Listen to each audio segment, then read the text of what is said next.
Hey guys, welcome to Nine Links. This is your host Alex. Today I'm inside my greenhouse right now. Pretty nice in here. I'm gonna talk about Texas weather. After almost 2 years now down here, just want to give you some people that might move to Texas or some people just moved out to Texas and want to plant something. So there are quite a few experiments I'm doing, especially one thing keep in mind, Texas has a lot of oak trees, man, any kind of variety. That's why there's a lot of pollen allergy going on. And to be honest, I'm not a huge fan of oak tree. Their growth is just gross, disgusts me out. I don't know. They are not growing like certain pattern. They just like, it's like a guy waking up, hair sticking everywhere, just not very organized. And also the oak nuts falls everywhere.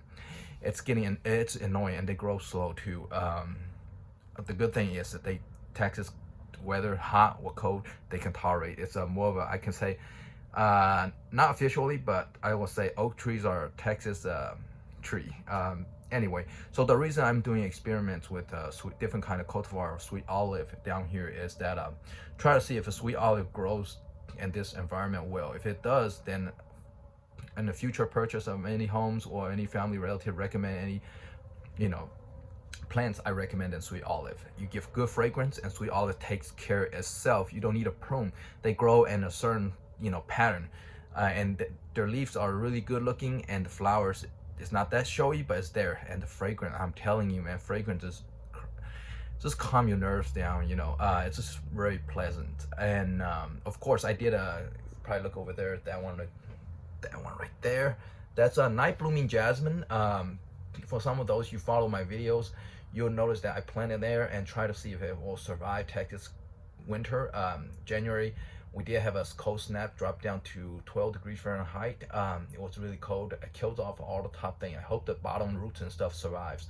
So one thing keep in mind, if you do move to Texas and plant stuff, Texas has cold waves usually at January and February. And the bad thing about that is that Texas does this. Like in Kansas, we have a weather like, okay, maybe from end of October, November, December, January, February, March. It gets from cold to colder to coldest, and then coldest to colder and cold, and it follows from November, temperature drop, December keep dropping, and then January, March, it just stay down there, and then around April or May it start picking up. Now Texas is different. It's weather always like this. January is did a cold snap and come back up, and then February did a cold snap and going back up. Now that kind of weather is pretty hard on the plants. Reason being is that most plants, they save energy on the roots or the trunk, and or if you're talking about Cymbidium, they save the energy in the bulb, pseudobulb. Now when the weather gets cold, some of the plants like my figs out here, they go into dormancy. They kill, the branches dead and they go to dormancy. Now cold snap doesn't hurt them much because they're already in dormancy. Now after cold snap, the weather slowly picking it up. That's an indication to plants, hey, weather getting warmer, start growing. So the plant most of the time use that energy to put out new growth.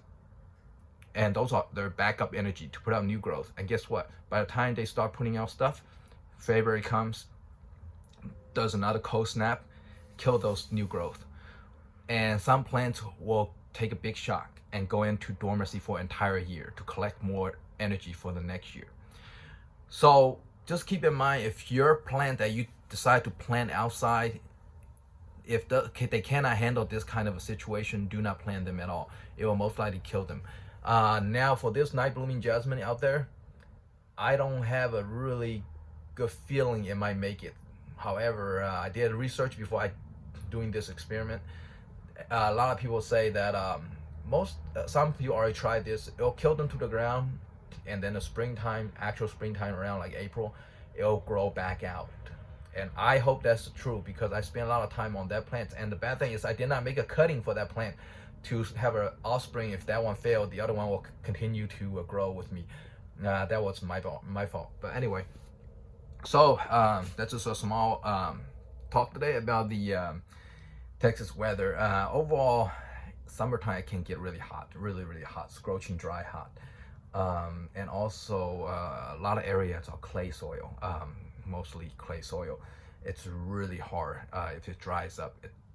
For me to just dig a hole, I had to stand on top of shovel and just moving back and forth to even get into the ground. So anyway, so long story short, just Texas, always know what if you want to plant your stuff, your new plants, new collections, make sure they like alkaline soil, clay soil. If they like acidic soil, big no. So back into the topic with the sweet olive and night blooming jasmine. They both preferably acidic soil, but they can withstand clay soil, not a big problem.